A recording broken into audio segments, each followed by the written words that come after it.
ជំរាបសួរបងដើម្បីកំណត់ប្រាំងអូតូរបស់ឡាន Pick up មិនថា XLT មិនថា Vertra មិនថា Everest មិនថា Raptor ទេយើងអាចកំណត់បានដូចគ្នាបងតែសម្រាប់ប្រាំងអូតូរបស់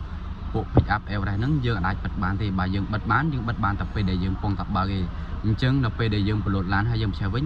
មុខងារមួយហ្នឹងគឺវាបើកអូតូបងតែយើងអាចកំណត់ទៅលើប្រាំងហ្នឹងបានបងនៅថាឲ្យឧបសគ្គនៅចិត្តឲ្យវាចាប់ប្រាំងអូតូបង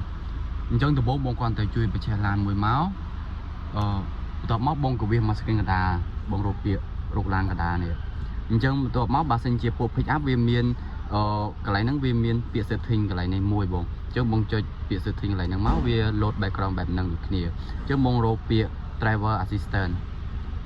អញ្ចឹងបន្ទាប់មកបងជួយចុចទៅលើពាក្យ preclusion assist បងអញ្ចឹងកន្លែងនេះមុខងារ automatic emergency brake យើងអាចបិទបានតែបន្ទាប់ពីយើងបលត់ឡានហើយគឺមុខងារមួយហ្នឹងគឺវាបើកអូតូបន្ទាប់មកបងជួយចុចអាកន្លែង alert sensitivity ហ្នឹងបងអាចកំណត់យកពាក្យខាងលោអានោះខាងលោមានថាឧបសគ្គនៅចិត្តបានវាចាប់ប្រាំងអូតូហើយនៅមកជាមធ្យមវាអាចចន្លោះពី2ទៅ3ម៉ែត្របានវាចាប់ប្រាំងអូតូខាង high យើងអាចចន្លោះប្រហែលជា7 8ម៉ែត្របងអាហ្នឹង high ហ្នឹងយើងអាចកំណត់ទៅលើស្ថានភាពផ្លូវ highway អញ្ចឹងបើបងជិះក្នុងក្រុងបងអាចកំណត់ខាងលោទៅបងព្រោះ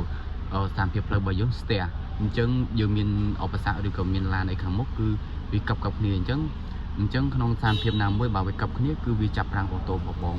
តែអាហ្នឹងវាចាប់ពីក្រោមកុងទ័រ30ចុះក្រោមបានវាចាប់ប្រាំងអូតូបើយើងជិះលើកុងទ័រ30គឺវាអត់ចាប់ប្រាំងអូតូទេបងអរគុណបង